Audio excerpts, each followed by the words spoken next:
তো ঐতিহাসিক লন্ডন বৈঠক নিয়ে কিছু কথা না বললেই নয়। আমাদের স্যার কেমন আছেন আপনাকে একটু যদি জিজ্ঞেস করি, লন্ডন বৈঠক ঐতিহাসিক বৈঠক, যে ইংল্যান্ড তো আমাদের ইতিহাসে স্থান পেয়ে গেল, স্যার আপনার কি মনে হচ্ছে আলোচনা ফলপ্রসূ হলো কিনা সেটা আপনি একটু বলবেন। তার দেখুন, এক ধরনের ডেসপারেশন কিন্তু কাজ করছিল আপনার, যে কারণে আপনার আমাদের ঢাকাস্থ ব্রিটিশ হাই কমিশনে হাজির হয়েছিলেন আমাদের মাননীয় প্রধান উপদেষ্টা, আপনার হার এক্সেলেন্সি হাই কমিশনার, তার সঙ্গেও শোল্ডার আপ করার একটা ব্যাপার ছিল। আর আপনার আইসিসিতে আপনার যে অভিযোগ দায়েরের যে প্রক্রিয়াটি, সেটার আপনার মুসাবিদা, সেটি এমন একটি ফার্ম এটির সঙ্গে যুক্ত, যে ফার্মে আপনার কাজ করতেন ব্রিটিশ মাননীয় প্রধানমন্ত্রী mister his Excellency mister Starmer, এবং আপনার honourable member of the house of Commons tulip Siddique, তিনি এমন একটি কনস্টিটিউয়েন্সি থেকে নির্বাচিত হয়েছেন লন্ডনে, যেটি ইলেকটোরেট বেসিক্যালি জুইশ ব্যাকগ্রাউন্ডের। আর তার ইসরায়েল লবির সঙ্গে ওঠা বসা কতটা নিবিড় সেটি কিন্তু তার ভোট দেওয়ার প্যাটার্ন থেকেই বোঝা গেছে আগেই। তিনি সবাইকে অবাক করে আপনার ইসরায়েলের স্বার্থ রক্ষিত হয় এইরকম ইস্যুতেই তিনি তার ভোট প্রদান করেছেন বলে জানা গেছে। তো ফলে এই একটা হলো জুইশ কানেকশন, আর একটা হচ্ছে আপনার স্টামার মহোদয়ের আপনার যেটা বলা যায় যে গঠছড়া, সবকিছু মিলিয়ে আপনার প্রফেসর ইউনুসের যে কারণে ডেসপারেশনটা ছিল সেটা কিন্তু সুরাহা হয়নি। এবং এ ব্যাপারে সবচেয়ে অভিজ্ঞ মানে তার যে ক্যাম্পে তিনি বিলং করেন, সেই ক্যাম্পের আপনার অন্যতম দিকপাল হচ্ছেন একজন ব্যারিস্টার, যিনি জামাত ঘরানার মানুষ, আমি আর নামটা বললাম না। তিনি আপনার এর আগে হাসিনা যখন ক্ষমতায় ছিলেন তাকে কিভাবে কুপকাত করা যায় সেই লক্ষ্যে মকস করছিলেন। ফলে এই বিষয়গুলো ইন্ট্রিকেট এবং সেগুলো একটা জিগসো পাজলের মতো, তো সবগুলোকে একটা জায়গায় আপনার বিন্যস্ত করবার মধ্য দিয়ে প্রকৃত চিত্রটা কিন্তু ফুটে উঠবে। আর আপনার এখানে এই যে কোটি কোটি টাকা খরচ করা হলো, এন্ড অফ দ্য ডে এটা তো স্যার আমি স্পেসিফিক প্রশ্নে আসি স্যার। প্রথম কথা হলো যে হোটেলের যে খরচ একজন সাংবাদিক সেটি বের করেছেন, জুলকারনাইন সায়ের, তিনি বলেছেন যে 37টা রুম 3.5 কোটি টাকা মাত্র খরচ হয়েছে, এবং সেটা কম নাকি বেশি আপনার কাছে? এত বড় একটা অ্যাওয়ার্ড আনার জন্য তিনি গিয়েছেন এবং বাংলাদেশের প্রধান উপদেষ্টা, সেই ক্ষেত্রে 3.5 কোটি টাকা এটা আহামরি কিছু কিনা? ওনার ব্যক্তিগত যে রুমটা সেটা 40 লক্ষ টাকা 4 দিনে, এটা কি আপনার কাছে বেশি মনে হচ্ছে? শুধু তাই না, আপনার দস্তুর যেটা সেটি হচ্ছে আমাদের ফ্ল্যাগ ক্যারিয়ার এয়ারলাইনার বিমান, সেটি বঞ্চিত হয়েছে। এবং সেখানে তারা যদি বিমান নিয়ে যেতেন, বিমান ব্যবহার করতেন, তাহলে খরচ কম পড়ত। সেটা না করে তারা ফার্স্ট ক্লাসে, বিজনেস ক্লাসে, এই যে এমিরেটসে ভ্রমণ করলেন, তার খরচ কিন্তু অনেক বেশি। সেখানেও কিন্তু তারা আপনার ট্যাক্স পেয়ারের যে মানি, সেটি সাশ্রয় হচ্ছে কিনা সেদিক তারা খেয়াল করেননি। তারা ব্যক্তিগত সুযোগ সুবিধা, কমফোর্ট এবং পাবলিক রিলেশন এক্সারসাইজে একটা ডেন্ট আনা যায় কিনা, চোখে ধুলো দেওয়া যায় কিনা, সেদিকে নজরটা বেশি দিয়েছিল। ফলে আপনার হিসাব নিকাশ করে দেখা যাচ্ছে যে এমিরেটসে ভ্রমণ করে তারা টাকা আরো বাড়তি খরচ করেছেন, সাশ্রয় করেন। আমাদের বোকা পাবলিক মানে ভাবটা এরকম, কোট অ্যান্ড কোট, তাদের বোঝানোর জন্য তারা সেই বিষয়টাও আপনার ক্যাম্পেইনের অংশ হিসেবে নিয়ে এসেছিলেন যে বাণিজ্যিক ফ্লাইটে তিনি গেছেন, তিনি শেখ হাসিনার মতো আপনার এই পাবলিক যে ট্রান্সপোর্ট দেশের ক্যারিয়ার ট্রান্সপোর্ট সেটি ব্যবহার করার থেকে বিরত থেকেছে। স্যার, এখানে একজনের উপলব্ধি আমাকে জানালো যে সেটা হচ্ছে আমাদের এয়ারলাইন নাকি বাংলাদেশ বিমান সরাসরি ইংল্যান্ড যায় বা লন্ডনে যায়। সেই ক্ষেত্রে নিরাপত্তার কথা ভেবে জাতীয় নিরাপত্তা উপদেষ্টা যেহেতু সাথে ছিলেন, যে বাংলাদেশ বিমান ডাইরেক্ট যেহেতু লন্ডনে যায়, উপরে উঠার পর যদি তেল শেষ হয়ে যায় বা কোনো সমস্যা যদি দেখাতে যান্ত্রিক গোলযোগ, থামার তো কোনো উপায় নেই। সেক্ষেত্রে দুবাই হয়ে যদি ইংল্যান্ড যান সেটি অনেক নিরাপদ, এবং সেই কারণে তারা এমিরেটস বিমান ব্যবহার করেছেন।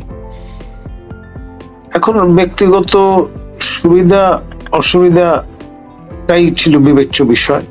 এখানে জনগণের আপনার করের টাকা কতটুকু সাশ্রয় করা যায় সেদিকে কিন্তু তাদের মনোযোগ ছিল না, টু বি অনেস্ট, এবং সেটি পরিষ্কার। এখানে আপনার ছাই দিয়ে আপনার কোনো কিছু ঢাকবার সুযোগ কিন্তু অবশিষ্ট নেই। আর যে হোটেলে অবস্থান করেছেন, মহাত্মা গান্ধী বেঁচে থাকলে হয়তো লজ্জা পেতেন এরকম। তিনিও লন্ডনে গেছেন গোলটেবিল বৈঠক করতে, তার প্রিয় ছাগলকে নিতে, তিনি বলেননি। এখন তারা তাদের পেট নিয়ে গেছেন কিনা আমরা কিন্তু জানি না। জি স্যার, এবার আরেকটা প্রশ্নে আসি।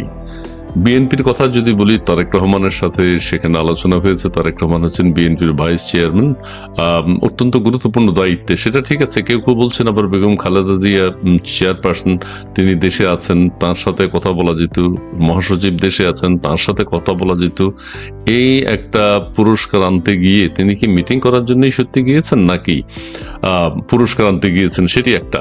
আরেকটি বিষয় হচ্ছে বিএনপি যে অনড় অবস্থানে ছিল, যে তারা ডিসেম্বরে নির্বাচন চায়। তারেক রহমান সাহেব বলেছেন যে ডিসেম্বরের আগেও সম্ভব, এবং তারা খলিলুর রহমান সাহেব জাতীয় নিরাপত্তা উপদেষ্টা যিনি আছেন তার পদত্যাগ চায়, দুই উপদেষ্টারও পদত্যাগ চায়, তারা ছাত্র উপদেষ্টা, সেই বিষয়ে তারা অনড় ছিলেন। কি এমন ঘটলো যে সবকিছু ভুলে গিয়ে তারেক রহমান সাহেব ডিসেম্বর বা ডিসেম্বরের আগে নির্বাচনের কথাটাই উত্থাপন করতে পারেননি? জি প্লিজ। দেখুন, আমি তো বললাম বৈঠকের আগেই বৈঠক হয়ে গেছে বলে শোনা গেছে। তো ফলে আপনার ফটো সেশন, আনুষ্ঠানিকতা, পাবলিক কনজাম্পশন বিষয়টা একরকম, আর সত্যিকার অপরিহার্য ব্যক্তি যিনি, তার সঙ্গে কিন্তু নেগোসিয়েশনটা হয়েছে। দুই রহমান বলতে দুই রহমান, খলিলুর রহমান মহোদয় কিন্তু খেয়াল করেন যে তিনি প্রেস ব্রিফিং এও সরকারের পক্ষ থেকে কথা বলেছেন।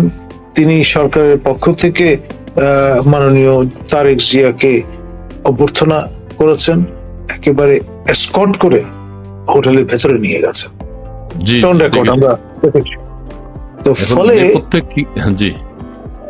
ফলে আপনার এই বৈঠকের আগে যে বৈঠকটি 1-to-1 লেভেলে হয়েছে বলে শোনা যাচ্ছে, সেখানেই কিন্তু এই যে জয়েন্ট ডিক্লারেশনের মতো যৌথ বিবৃতি, সেটা কিন্তু সেখানেই ড্রাফটেড হয়েছে।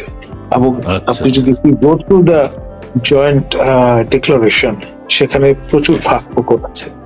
আপনার এটা অনেকটা এমওইউর মতো, ইটস নট বাইন্ডিং। এমওইউ যেমন আমরা স্বাক্ষর করি, এক ধরনের ভদ্রতা, কিন্তু সেটি আপনার কোন ট্রিটি অব্লিগেশনের দিকে আমাদের নিয়ে যায় না, সেরকম একটা বিষয়। কাছে পরিষ্কার হয়ে গেল যে ওনার কথা রাখা হবে না। সেনাপ্রধান 2 বার বলেছেন, কিন্তু 18 মাসের মধ্যে নির্বাচন বা ডিসেম্বরের নির্বাচন হয়ে যাওয়া উচিত তিনি বলেছেন। তার পক্ষ থেকে কোনো প্রতিক্রিয়া কি আমরা দেখতে পাবো না? তিনিও মেনে নিয়েছেন ফেব্রুয়ারিতেই হোক, তার কোনো ব্রিফিং কিন্তু আমরা পাইনি। তিনি এক কথার মানুষ, খেয়াল করেন, ইটস ভেরি কনসিস্টেন্ট। তিনি এএফপির সঙ্গে সাক্ষাৎকার যেটি দিয়েছিলেন এই সরকার ক্ষমতায় আসার পর যে 18 মাসের একটা সময়সীমা তিনি বেঁধে দিয়েছেন তার বাহিনীর পক্ষ থেকে, তার কনস্টিটিউয়েন্সির পক্ষ থেকে, এবং সেটি শেষ হয় কিন্তু ডিসেম্বরে। আর এই ডিসেম্বরের পরে কাট অফ ডেট 1 জানুয়ারি তিনি অফিসার্স অ্যাড্রেসে জানান দিয়েছেন যে তিনি আপনার ম্যান্ডেট সম্পূর্ণ একটি সরকার, ম্যান্ডেট সম্পূর্ণ একটি সরকার দেখতে চান 1 জানুয়ারিতে। খেয়াল করেন, ডিসেম্বর। এবং তারপরও তারা সহযোগিতা করতে রাজি থাকবেন যদি ম্যান্ডেট প্রাপ্ত সরকার ক্ষমতায় থাকে। আর গ্যারান্টি যেটি দিয়েছে সেটা কিন্তু 18 মাসের, ডিসেম্বরে যেটা শেষ হয়ে যাচ্ছে। এরপর তারা যদি বলেন যে আমরা তারাকে ফিরে যাব, কোন শক্তি পৃথিবীর তাদের আটকে রাখতে পারবে না। তারা রণক্লান্ত নন, তারা ডিউটি ক্লান্ত। এটা কোথায় আমরা কি সেই অবস্থা দেখতে পাবো যে উনি উনার কোথায় অনড় আছেন বা থাকবেন, এই ধরনের কোন লক্ষণ কি? আজ পর্যন্ত কিন্তু আপনার সেরকমটি আমরা দেখেছি।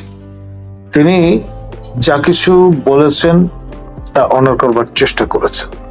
তিনি আপনার দরবারে যখন দেখলেন যে তার আন্ডার কমান্ড সবাই চায় যে গুলি বর্ষণ করা ঠিক হবে না, জনগণের উপর, করদাতাদের উপরে, ইলেকটোরেট যারা তাদের উপরে, তখন কিন্তু তিনি আপনার সেখান থেকে সরে এসছেন এবং আপনার এই ঘোষণা বা গ্যারান্টি যখন পেয়ে গেল, যারা কোটা আন্দোলন করছিলেন তারা এক দফা এক দাবিতে উপনীত হলেন। তারা কিন্তু বিষয়টাকে হেভেন স্যালো হিসেবে নিয়েছেন এবং তার কি অবস্থাটা সেটা তো আমরা দেখেছি।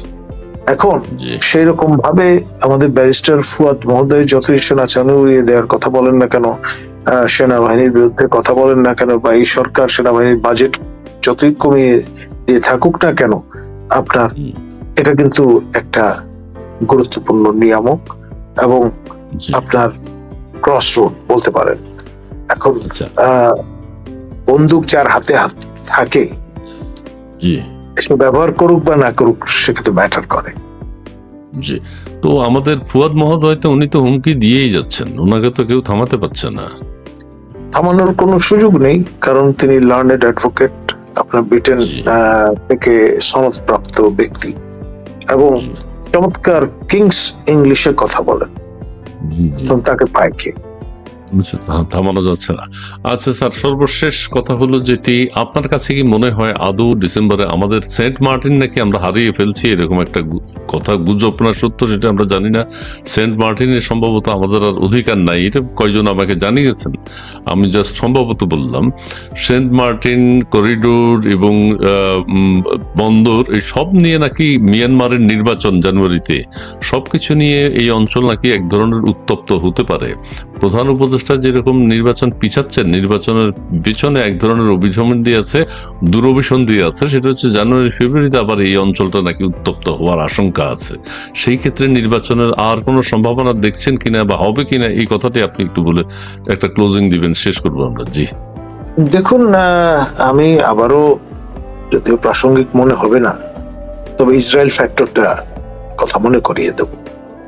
আপনার সবচেয়ে বড় অনুঘটক কিন্তু ইসরায়েল, এবং তারা কিন্তু ইরানের উপর হামলে করেছে। কিছুক্ষণ আগে ইরান কায়দা করে ইসরায়েলের 2টি বিমান ভূপাতিত করেছে। সুতরাং ইসরায়েলের প্রতিরোধ স্পৃহা আরো বাড়বে।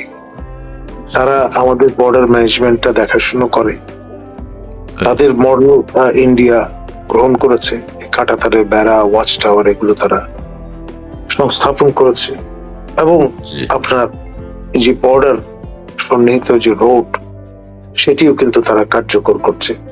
তো ফলে এই যে মেকশিফট অ্যারেঞ্জমেন্টে যে কনসুলেটটি কলকাতায় পরিচালিত হচ্ছে ইসরায়েলের পক্ষ থেকে, বিএসএফ কে অ্যাডভাইজরি সহায়তা প্রদান করার জন্য নাইট ভিশন, গুগল এবং গ্যাজেট যাতে সুন্দরভাবে ব্যবহার করা যায়, সেই অনুশাসনগুলো মনে করিয়ে দেওয়ার জন্য তারা আপনার এই মানাসা ব্রিগেড, যেটি আপনার কাঁধে কাঁধ মিলিয়ে এবার গাজা ফ্রন্টে এবং আপনার লেবানিজ বর্ডার ফ্রন্টে হিজবুল্লাহর সঙ্গে যুদ্ধ করেছে, আইডিএফ এর সঙ্গে, ইসরায়েল ডিফেন্স ফোর্সের সঙ্গে, তারা এখন এখানে যুদ্ধটা সেখানেই সীমায়িত না রেখে এবং কত দূরে গিয়ে বোমা ফেলা যায় সেটা কিন্তু ইতিমধ্যে সব প্রমাণ করেছে। রিফুয়েলিং ফ্যাসিলিটি ক্যাপাবিলিটি আছে ইসরায়েল। তাদের যদি হঠাৎ নজর পড়ে এইদিকে, ইতিমধ্যে যেটা জানা গেছে 1340 জন মার্সেনারি লোকজন, তারা কিন্তু আমাদের এখানে যখন দেখলো তল পাওয়া যাচ্ছে না আপনার করিডোর এবং আপনার এই চ্যানেলের, তখন তারা কিন্তু মিজোরামের হেডকোয়ার্টার আইজলে উপনীত হয়ে সেখান থেকে আপনার দক্ষিণমুখ হয়ে মিয়ানমারের চেন প্রভিন্স এবং রাখাইন প্রভিন্সে ঢুকে পড়েছে। এখন এরা অনেকেই নাকি ব্যাটল হার্ডি। আপনার আমাকে কেউ বলছিলেন যে ভাই তাদের তো অ্যাক্লিমেটাইজড হতে সময় লাগবে, শ্বেতাঙ্গ লোক আপনার they will feel at home in Ukraine, not in here, it's quite humane. তখন আবার আবিষ্কার করা গেল যে এদের অনেকেই ডুয়েল ন্যাশনাল এবং হয়তো মিজোরাম কিংবা আপনার মণিপুরেরই বাসিন্দা, অথচ ভিন্ন দেশের পাসপোর্ট তাদের আছে।